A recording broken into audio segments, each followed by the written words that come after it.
Un essai clinique d'un médicament est une étude scientifique réalisée sur l'homme pour évaluer son efficacité et sa tolérance. Les nouvelles technologies vont révolutionner la façon dont nous menons les essais cliniques.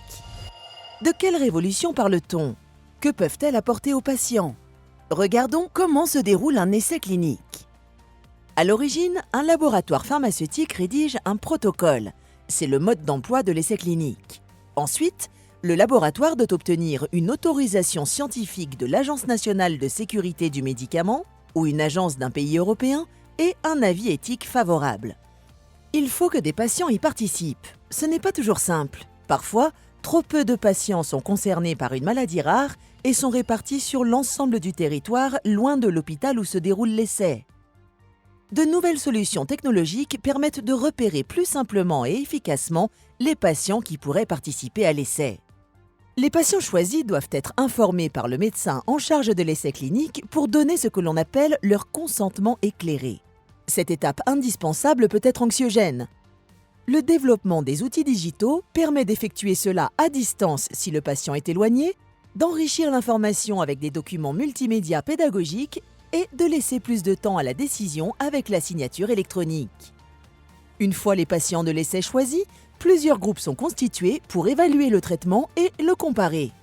Certains patients reçoivent le médicament testé, d'autres un placebo ou un médicament déjà utilisé contre la même maladie. Pour ne pas fausser les résultats, les patients ne connaissent pas leur groupe. Dans le cas de maladies rares, pédiatriques ou incurables, il n'existe pas de groupe placebo pour des raisons éthiques, ce qui peut rendre plus difficile l'analyse des résultats.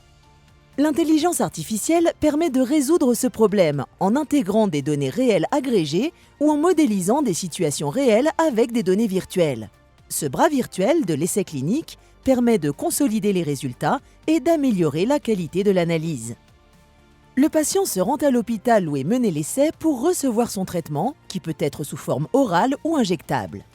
Il est possible que le patient reçoive le traitement chez lui ou qu'une infirmière de recherche se rende à son domicile pour lui administrer, notamment quand la durée du traitement est importante. Ce système a été mis en place pendant les confinements dus à la crise sanitaire du Covid. Le médecin en charge de l'essai clinique voit régulièrement chaque patient pour évaluer l'efficacité du traitement et surveiller d'éventuels effets indésirables. Lorsque le patient habite loin, cela peut malheureusement être compliqué pour lui. Grâce à la téléconsultation, les patients peuvent gagner du temps en ne se déplaçant que lorsque cela est nécessaire. Une infirmière peut se rendre à son domicile prendre des mesures comme sa tension ou effectuer des analyses.